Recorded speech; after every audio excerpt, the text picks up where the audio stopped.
What's up, everybody, and welcome to Weekday Wagers Live on our Weekday Wagers YouTube channel. I'm your host, Daniel Greer. Mark Imato will be joining me very, very shortly. But we're looking at what in the world is happening over the weekend, as well as what is happening now in the NFL, where we're seeing David Montgomery being traded from their Detroit. Now he's going down to Houston, where he'll be obviously the lead back for the Houston Texans. We'll get into all of that and much more. And then we have our plays. And today, I feel like we're going 2-0. Today, we both have really good plays. I like them both. We'll talk about that much more. And then the Light the Lamp segment. I'm going to tell you who Mr. Predicto will be telling you who's going to score a goal. So take your time. Wait for Mr. Predicto. He'll give you who's going to light the lamp tonight. But let's go ahead and get to the show today. We have Mark Imato here with us, man. What up, Mark? DG, how you doing? I am still here in the sunshine state of Florida, loving the weather here. Not too excited about going back because it's a little frigid up in the central New York area. So, yeah, trying to soak up as much sun as possible. Well, I'm over here with Helen Son Calvo. We're making easy money, and we'll – yeah, we're going to stop on that one. I see it all the time. I love it. My 3-6 Mafia brethren. But let's give a shout out to Miss Madam Presidente. Under the weather, it looks like. So I get it completely. My oldest was under the weather all week. My wife is finally back, which is hallelujah. That helps in life in general. But she's not feeling so hot, which, I get it. I would not feel great either coming back from Key West. That suck. That's my fault. I when you said under the weather, I was like, oh, she's out getting some sun. Oh, no. She is under the weather, wishing she was probably out in the sun. But it looks like there was some a full weekend of ice hockey, Mark. But I saw something I wanted to ask you about because I didn't know what in the world happened. But we're not going to turn the lights out on the show. But there were the lights turned out, and it was in college hockey. I have no idea what happened, but I do know that somebody's probably getting fired. So what happened in college hockey when the lights got turned out? Or they're getting promoted, right? Because we're talking about the UMass versus UConn college hockey game. I will keep this real short. Let me paint the scenario here. 1:35 left in the third period. Score is tied. UMass shoots the goal, bounces off the UConn goalie. UConn gets the puck. They break it out to the outside. They are in a 2-1 breakaway. The problem is the person running the scoreboard thought that it was a goal for UMass, hit the goal lights and the whole production around scoring a goal. Lights start flashing. The minute UConn crosses the blue line into the offensive side of the rink, it goes completely dark. Power out. They shut off everything. And it literally saved UMass from being exposed on a 2-1 breakaway. Would UConn have scored a goal? Who knows? But the fact that they didn't even have a chance sends the game into overtime where UMass eventually wins in the shootout. So it looks something like maybe a little like this. So it's very dark all of a sudden, right? So well, we can still see you. Yeah, you couldn't see the guy. I saw the whatever was happening, and everything just went red.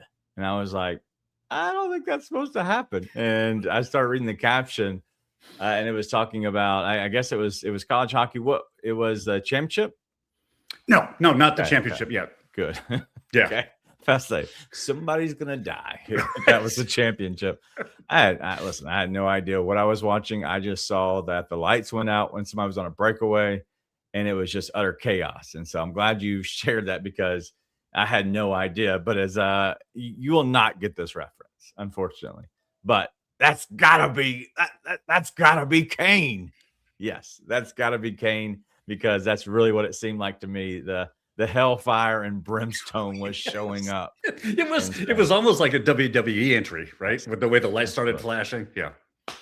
Well, but Nate G's asked, did you catch the Michael Misa overtime goal on Hellebuck? Oh my, that was insane. First of all, it's Connor Hellebuck coming off the Olympic gold, the U.S. Medal of Freedom award winner now. The Secretary of Defense. Yes, basically. I mean, yes. But that was an incredible. It really was. In the NHL, the NCAA got a little spotlight for a glitch in the matrix, if you will.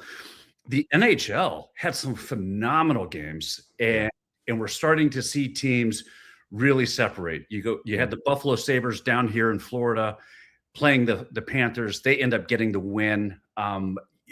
Teams that we saw a lot of coaching changes, take place. The LA Kings just fired their coach. Right. They're taking on the Colorado Avalanche. Robbie and I have been going back and forth saying the Kings, especially player props, start hammering the overs, because whenever coaching changes like this happen, these guys come out, they're fired up. They are playing for their time now. The old regime is out. They are playing and trying to prove themselves that they belong in the first line, second line, etc. Yeah, so expect them to go off. All right, so Colorado by 4 goals. I get it. I get it completely. That's the only thing I heard the whole time. Colorado Avalanche, it seems like any chance that you think that you might have against them, then they just beat you up. And then you should just went with their side. Right. That makes sense to me. Right. Kind of like the Anaheim Ducks. I would always stay on that side, especially with our guy, Connor Goldchain. Cutter Goldchain any day of the week. He's cashing for us. But how is that not a wrestling name? Yeah, that should be. We'll see. All right, well, let's get to our plays today, because as always, we want to make sure that we get into our best bets that we have. So let's go ahead and start you off. What you got today? Listen, we're going to stick to the NHL. We're going with the ice. The Canucks can't, and I didn't have enough room to finish it. They can't score, plain and simple. They're at home. The last 5 home games that the Canucks have played, they have only been able to manage 2 goals in those 5 home games. The 2 games they played since the Olympic break, they've only been able to score 2 goals, period. They got blanked the first game. That was on the road. 2 goals at home. I just don't see it. Give me the Canucks and the under team total here at 2.5. All right, that was a quick one. I like that one. Let's go Isaiah Collier here for the Utah Jazz. We're going to go over the 12.5 points. It's at minus 115, but I've been looking at Isaiah Collier on a consistent basis. And what I see with him is he's going to play, because no matter what, if they are doing well or if they're doing bad, he consistently gets the minutes. He's averaging this last 10 games, 33.9 minutes per game. And then over that span of time in the 10 minutes, he's 17.5 points. They've removed him, especially as the last game, removed him out of the starting unit, but he still played 32.5 minutes. It doesn't make sense. He's covered this and scored 13 or more points in 8 of his last 10 games. He's not passing the rock as much because he's not being a feature asset on the team. But Utah sucks. Let's just be honest. Like, Denver is not going to be playing very hard. They're playing in Utah, but they want to get the win and they want to get out of there. But that doesn't mean that they're going to put out max effort. So because of that, I like that we have Isaiah Collier getting 13 points, because somebody has to score on a team where it seems like everybody potentially could be hurt. Hey, what's up, everybody? It's your boy Seabass, the only 5-star chef in the game. We all know sports betting is full of bad beats and tough calls, but when it comes to flavor, there's no second guessing. Bassett's Blends is the plus EV lock of every meal. We don't need a stinking model. Crafted with winning spices and bold taste, Bassett's Blends comes in 3 flavors: original, hot, and no salt. That's going to turn chicken, steak, vegetables, any dish into a can't miss cover every night. With Bassett's Blends, there's no bad beats, no flavor fades, just guaranteed greatness. Check out the link right here where you can pick up your Bassett's Blends for a guaranteed lock every single night. All right, let's get to what's happening over in the NFL, because, Mark, we have some movement. And David Montgomery, what is it? Was it Sonic and Knuckles? Isn't that what they were called? Yeah. Okay, Sonic and Knuckles. So now, thinking he's Knuckles. If I had to just kind of use my imagination here, he's not Sonic. So Knuckles has now taken his talents via trade out of Detroit and headed to Houston. We looked at his contract. He was on he's getting roughly paid around $8 to $9 million a year. And so the Texans, decent contract for what they're getting him for. What are your thoughts on the trade just overall? Look, I think this is a win for everybody. Last year, David Montgomery's totals in attempts, yards, carries, the whole thing it was the lowest it's been over the last 3 years that he has been paired with Jamar Gibbs. So I think when you look at it like that, Jamar Gibbs. Jamar. Okay, keep going. So when you look at it from that perspective, his production has been on the decline, but it's not as a result of him being a bad back. It's because Gibbs was that good. And so you're going to give the ball to the guy that is going to do the most for you. Jamar Gibbs has absolutely increased his receiving yards and his receptions as a running back. And I think what the Lions did is so smart because you're getting rid of an $8 million a year contract to fill the voids in other areas because you have two powerhouse backs. Get rid of one. You keep the one that's been the most productive for you recently. And Houston ends up being the huge beneficiary here simply because their running game absolutely sucked. And once teams could take away their passing game, they could shut Houston down. I love this spot for everybody. All right. Well, I don't know if it's Jamar, Lamar, Gibbs, or whoever it might be, but it's Jahmyr Gibbs. Oh, Jahmyr. Did I say Jamar? I was saying Jamar. Jahmyr. I just looked over at my notes. I'm like, oh God, there's no A in that. Jahmyr. I look at this as being a really good move because you had Woody Marks. Okay. Woody Marks. And he did well running behind that line. We got into a lot of trouble with Woody. Yeah. Anyway. And so it looks like we definitely won't be seeing Nick Chubb, his running mate, coming back and doing much there. And so who is the other guy? It was an old vet too that played there he never played. He never suited up this year because of a knee injury, and he never played. I cannot think of his name. I feel like an idiot. Just on the Texans? Yes. It wasn't Nick Chubb played, but it was somebody else who ended up getting hurt for the entire season. God, I cannot think of it. Anyway, I'll look it up in a second unless the chat helps me out here. But I look at this now as David Montgomery. It's not a high price to pay. Joe Mixon, that's what it is. And so it's not a high price to pay. We don't know what we're getting at this point back with Joe Mixon. If I'm the Texans, Nick Chubb, probably you're moving on from him. You still have Woody Marks, and so you still have like a tandem backfield. And so I feel good about this. I think them being so close, which I believe that was what Joe was saying, is the Texans are close. So it definitely helps, no doubt. But if I had to look at the other side of it, okay, talking about what Helen Son Calvo is saying here is the Detroit Lions. Why would you break up this combo of Sonic and Knuckles? Do you think you had to, in your opinion, Mark? I think eventually this is the time, right? Detroit couldn't get past into the playoffs this season. I think it's time to look at it and say, listen, we need to commit to one of these guys. Let's roll the dice. They also got an offensive lineman in the trade who has so much upside and so much potential to free up and help their Detroit's running game now. I think that it's a win-win for everybody.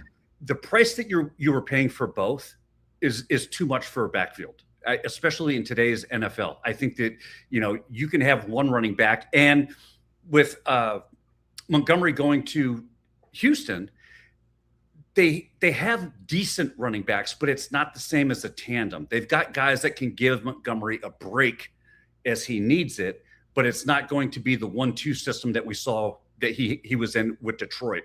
And I think that's only going to help him become a better running back, especially as he starts to progress and get a little bit older. And we have to look at that, right? Running backs don't have a real long longevity in the NFL. How old do you think David Montgomery is? Was he 31, 32? 28. So with that being said, he's entering his prime as a natural athlete. Realistically, with football, I would probably say he's at the end of his prime because of running backs and where they go. But usually the running backs, it's usually sky high until they just fall off. Right. He's on a 2-year contract. I think you can get him to the 30 mark. And then at that point, depending on how he's played, you're either going to have to overpay him, for another 2 or so years, which would be on the not tail end of his career necessarily, but it'd be on the down tick of his career. or you can get him for a decent price and be able to have 2 more years to be able to develop somebody else and bring somebody else ahead of him at some point. Either way, I think it's a great move. 28 years old. He's got 2 good years. I think that he's been well rested being behind Jahmyr Gibbs, that he's learned how he's played, and I think he can be a different back. But as Kim's saying here, Montgomery wanted out because I think he was tired of being in a tandem. He was getting paid decently, in my opinion, but still wanting out, wanting to be the head guy. I think you have to want that if you feel like you're in the right spot. Plus, I think he thinks he might better get a better contract maybe on his next one because of that. And maybe he was just kind of burnt out on what Detroit's got going on. And maybe that's a little bit of Dan Campbell with Helen Sun Calvo saying here, if he doesn't get to the Super Bowl for Coach Dan Campbell, he could be getting the boot this year. Do you agree? I think that Dan Campbell, this is a must year for him. I think must year? Yeah, he's been close. They've been on the precipice of greatness. They have been there. They can't get over the hump. And at some point, you got to stop blaming the players and start looking at the coaching and who's putting the players in the best opportunities to succeed. And it begins and ends with the head coach, right? I mean, he is the CEO of that organization that's on the field. And I think that you really have to look at that. He has been the motivator. There's no question. What he has done in Detroit has been phenomenal. But I do think if Detroit is going to move on, and we just saw it in Buffalo, where they said, hey, no, this was your year. You didn't make it. You got to go. Yeah, definitely a must-win year where they need to produce on and off the field. Like they need to do all the right things. But yes, it's a must year. It's definitely a must-win year for Marky Model, Dan Campbell, and all the Detroit Lions. I see that there is a Max Crosby conversation. We'll get to that here in a second because I do want to bring that up. Robbie Hockey sent that to me. But I want to ask this question. Are you back home? Oh, no. No, okay. I'm still in Florida, the Sunshine State. As soon as the show's over, I'm headed back to the beach. Going to soak up all of this sun until my flight tomorrow morning, which is an early one. Ooh, well, I had to bring this up because looks like you're out in Sturgis, South Dakota. Did you ride your Harley there? First of all, no. I do not ride motorcycles. I thought I've said this on the show a couple times already. Me and motorcycles do not mix. I need all of the protection that a car can provide nowadays. I mean, it is what it is. But I think my wife would describe my driving habits as conservatively aggressive. So you're willing to take a chance, but you don't necessarily take all the chances. That's how she would describe it because she doesn't see the way I drive when she's not in the car. All right. Well, enough of that. Let's go to Max Crosby talking about taking a chance.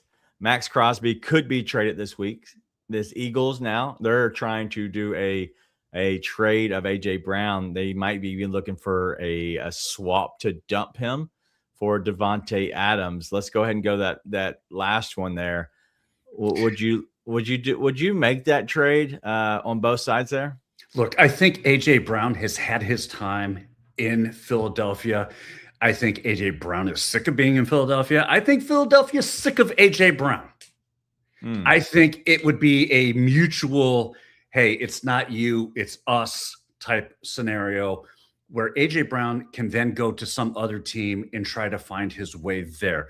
Davante Adams has been a journeyman over the last 4 seasons, right? He's been all over the place because I think he's also one of those players that requires a little bit more attention and really, taking care of his ego is what that boils down to. And trying to get him to understand that he's not the player that he was 3 or 4 seasons ago. He's the player he is now. And that can still be productive. It just doesn't mean that you're the number one guy. Okay. Well, I think Davante Adams has a better understanding of that than A.J. Brown does. How old is Davante Adams? Do we know? He's got to be older than 28. He's not younger than David Obviously Montgomery. older than that for sure. 33. All right. So I ask you this question, Mark. Would you rather, as an Eagles GM, would you rather have a 3rd to 5th round pick, okay, somewhere there for this year's draft, or would you rather have Devontae Adams? I think the Eagles have to start focusing on the future.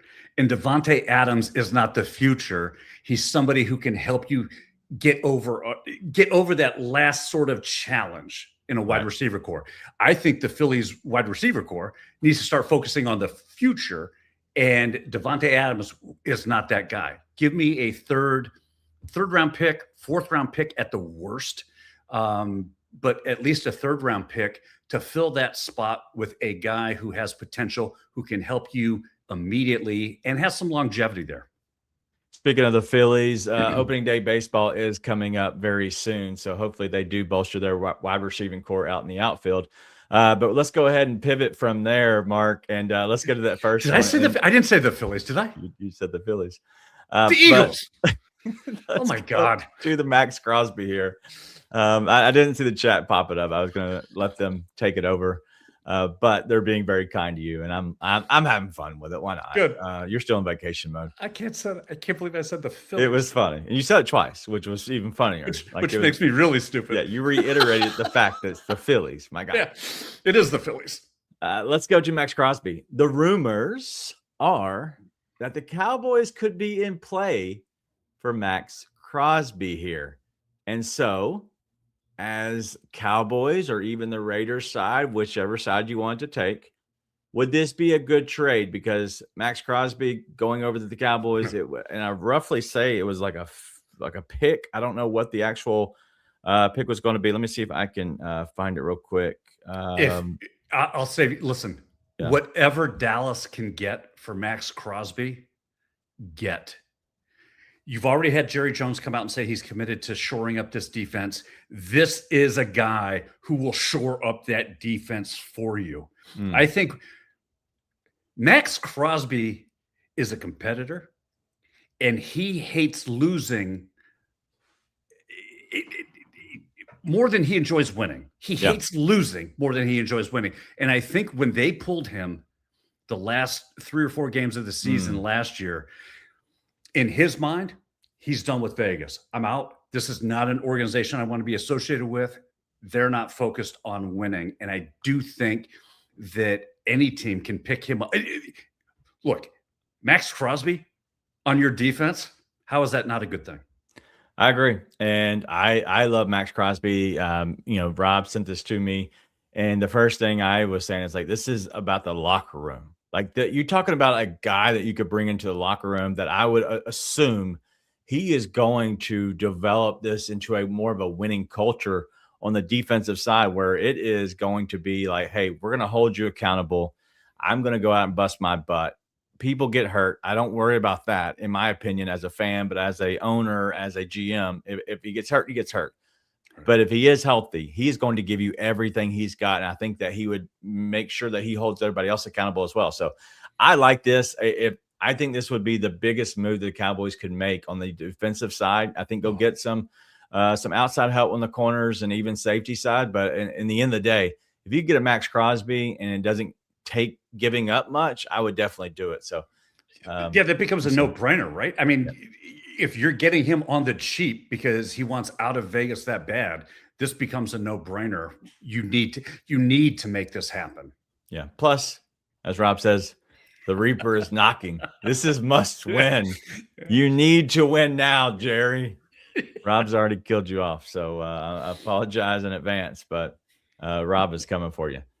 But let's go ahead and pivot to what we call here as we light the lamp on a gorgeous Monday afternoon. What do you got today on your lamp lighters here? We got a little Nathan McKinnon for plus 105. I'm not playing that. I'm just being honest. He's let me down too many times. Jason Robertson for plus 115 of the Dallas Stars. All right. Alex DeBrincat. I don't even know if I'm saying that right. Plus 150. I feel like his is the Carolina Hurricanes. I don't know if I'm right or wrong. Detroit Red Wings. God, I'm an idiot. I knew it was red. Philip Forsberg, no idea. Plus 180. And then Preds. William Nylander, plus 180. Who are we playing here? I'm going with Nylander, right? First of all, he has scored a goal in his last 4 home games. He has scored a goal against Philadelphia in 3, the Flyers, not the Phillies, in 3 of his last 4. So I love this spot for him to go off at plus 180. Give me the Highlander himself. All right. Well, I'm going to ask the chat. I need some help here. I need to know where I should go. And I'm going to ask Mr. Predicto and see if he can help me out. I see that Robbie's going Easton Cowan for Toronto at plus 475. Who is, do we know anything about Easton Cowan? I couldn't even tell you what line he's skating on. All right. Me either. I was thinking. And if you would have asked me if he was on Toronto, I not in a million years would I have gotten that. It says, good choice, Mark. He's back on the top line with Matthews as of the morning skate. I did know that. All right. And then he says Forsberg is playing now, like right now, or just playing? Like he's just playing. No, they play tonight, so I know he's not playing like right now. Maybe it's saying that he's off the injury list. Listen, I don't know. Do we have an American? That's a great one. Metzger. Jason Robertson has to be an American, right? I don't know. You're asking the wrong guy. Hey, Tony, why don't you tell us who the American is? That's the game we should play. He's American professional ice hockey player, and he's a left winger for the Dallas Stars in the National Hockey League. So let's go ahead and ask. Oh, do you know what? What? I think I might have screwed up. What? I think the Red Wings and the Predators are playing right now. I'm just getting confirmation. What an idiot. What a loser. Good. So right, my sources on the ground tell me that, yes, there is a game, in fact, taking place right now. Detroit is up 1-0. I'm going to take E. Finney for a goal. Emmett Finney for the first goal of the game. Let's go ahead, if you'll allow me to. I'm going to put that in as an early. Are you going off the board? I'm going off the board. My shot. First goal of the game, not even the goal. Emmett, big fan of Emmett. He's the cousin of Mr. Smith. I'm going to go Emmett Finney. That is funny. What an idiot. Yeah, see, I told you he said he was playing because he said he's playing. I was like, that doesn't sound like he's like not injured, because Robbie's not a guy who said he's playing for the Phillies, and so yeah, the wrong American. I would have not said DeBrincat or Forsberg.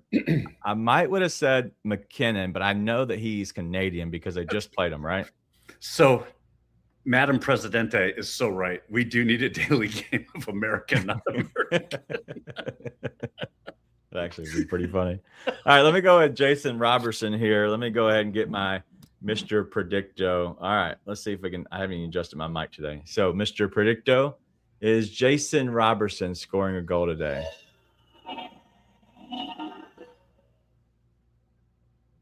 The answer is yes. Dude, we haven't got a no yet. That scares me. Scares you? He's been 100% right. What is there to scare you? It scares me because I thought I was getting a no and I was going to pivot. And I didn't know of another American that I could come up with, first of all. Listen, second of all, it scares me saying yes. I'm locking Robertson in right now. I'll play Robertson as well. Jason Robertson, he's not the worst odds, whatever the best odds, which way you want to look at this. Plus 115. He's not the highest. Well, I don't know how to say it. Anyway, we're gonna go with Jason Robertson here as a lock. No, don't say it. Don't. Why would you do that? Listen, I didn't say it, dude. That breaks all the rules. I just got so uncomfortable. I saw that emoji and it literally did. It was like, ooh, no. I have nothing to do with it. Okay. But if he scores, I'll be here. Am I here tomorrow? I'm here tomorrow. Yes, you're tomorrow. I'm flying tomorrow. All right, we'll see. All right, I'll get to see a little notice on what's going on. But I do have a question. I don't know if anybody else has noticed this. Like, is dude's stick bent? What's happening? Yeah, because they put that much force into the hockey stick. They're pliable for a reason. It's like a golf shaft. Think of it like a golf shaft. It's not completely rigid. There's flex to it because it generates more momentum, more torque behind the release of the puck. All right. Well, I like that. I just noticed that. I was like, that stuff is bent. Which is why so many hockey sticks break all the time. Yeah, I know that. I know that. Let's go with Maverick. Baroque. Ooh, that does look like yeah. You have to say the O first. No. Do you know that for sure? It's broke? Yeah, it's like torque. Broke. Okay. He plays for Dallas tonight. Go on a point. Rob Hockey. You heard it here first. All right. That's all we got today. This has been fun. Bork is how you say it. What? Oh, Bork. Yeah, that's what I would have said. And you told me you confused I said me. it's like torque. Bork. Right. We said the same thing. Don't know. I might have said the Phillies, but I got this one right. Don't do this. So it is. Listen, Robbie is saying it's Bork. You're saying it's broke. Correct? Am I correct on this? Baroque. He says it. I'm throwing a Baroque you. Broke you. I don't know. I don't know what's happening. Robbie is right. Look at this. I knew it. Stupid. Maverick Bork is scoring tonight. I'm never listening to you again. Woody, Shafts, Protection. Somebody's winning something today. All right, that's all we got today. Thank you all for hanging out with us. Wasn't sure that this was going to go this long, but I'm a fan. This is just us being us, and it's honestly really because of the chat, because we get to hang out and just kind of talk about Bork and broke and the other guy that we tried to say, or I tried to say, probably not good. But that's all we got today. I will be back tomorrow. There will be no Mark here. I'll be with Rob, and so it'll be Tuesday. We'll figure out something crazy to talk about. You never know within the NBA. Also, I wanted to talk about some NCAA basketball. We're in March, and so March Madness is upon us. We're getting into the first day of NCAA basketball tournaments. It's pretty cool. And I know we didn't expect to go this long, but I do have one question for you. Can you smell what the Rock is cooking? Is there a scenario in which you would bet against Michigan State at this point in the season? No. You want to know why? Let me show you something. What they just did to Purdue yesterday was brutal. In Purdue. Let me see if I can do something real quick. What are you doing? What are you doing? Let me see if I can do this. What does that say? Do you think I'm going against him? No, you don't. I have to cover up the net. I don't want to get in trouble. No, you don't. Really? Do you think I'm going against my guy? Get the hell out of here. Really? Literally, it's programmed in my phone. So I look behind the scenes. Which one of your buddies do you call Tom Izzo? So behind the scenes, I don't know if you know this. Where did Zach Randolph go to school? Who? Zach Randolph. Come on. You don't know who Zach Randolph is? No. Went to Michigan State. He's one of the greatest Memphis Grizzlies of all time. Who else did they draft? They drafted Jaren Jackson Jr., him and his family. Jaren's been here forever. And so every year with the Grizzlies, I would always bring on Tom Izzo after the season.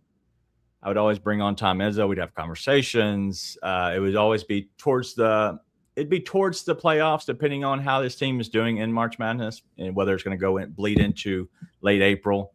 And so I'd always bring him on. And so I'd have his number. And so there's not been like regular communication. Let me just be honest here. It's not like we're best buds, but I do have his number. I can message him and I can call if need be.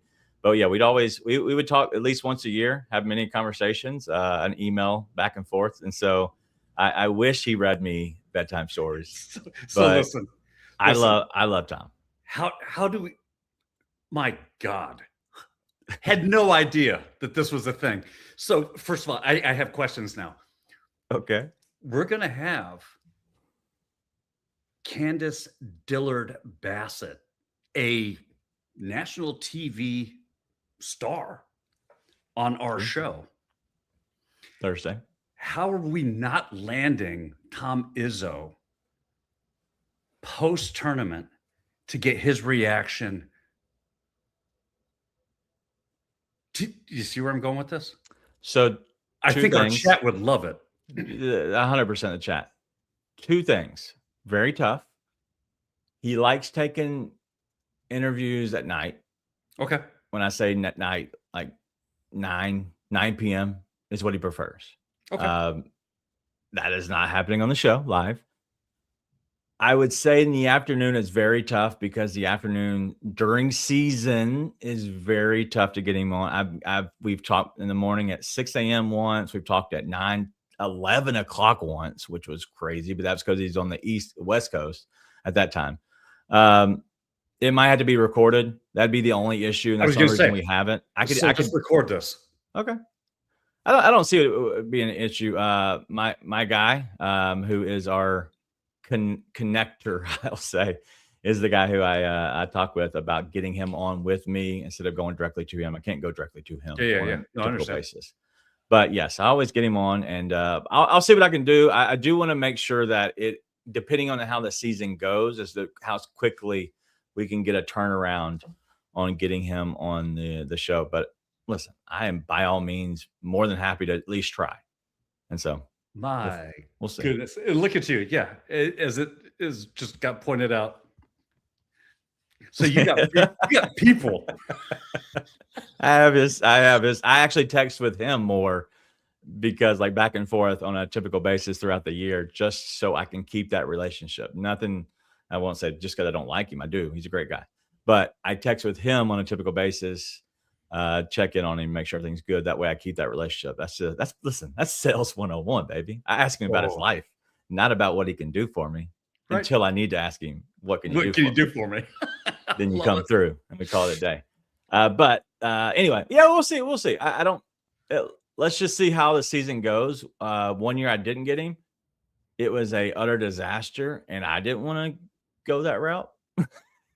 Right. And then the Grizzlies had a bad season and they didn't end up making the playoffs. I think that's when Ja was had his issue in Denver on in a strip club with a gun. So I think I just said, you know what, let's chalk this one up to a lost season. So we'll see.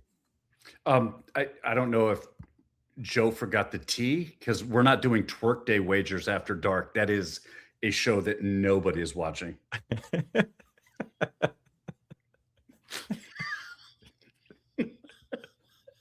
I think we get canceled on that one.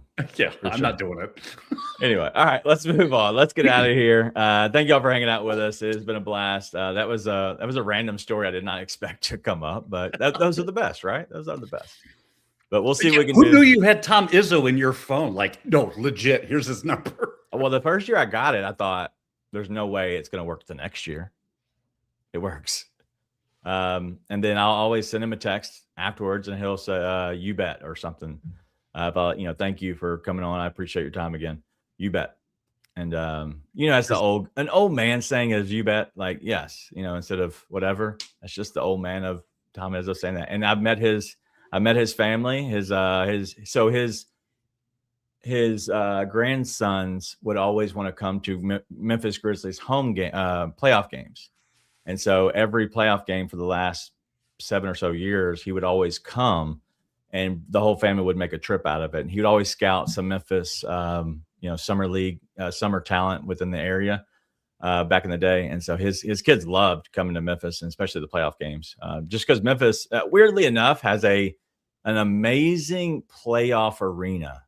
And you might not know it or realize it unless you come here, but the playoff atmosphere, which we won't see for many years now in Memphis, but it would be awesome. So yeah, they have a connection to the city for sure. last question I have for you, then we get out of here. Is this any surprise that Robbie's in on the twerking? I need more than liquor. I need something. I ain't moving and shaking like that anymore. I am way too white. Way too white. I have no wiggle to me left. Yeah. It's bad. All right, let's get out of here. We'll see everybody tomorrow. See you Should Wednesday. be just as much fun. We'll see you then.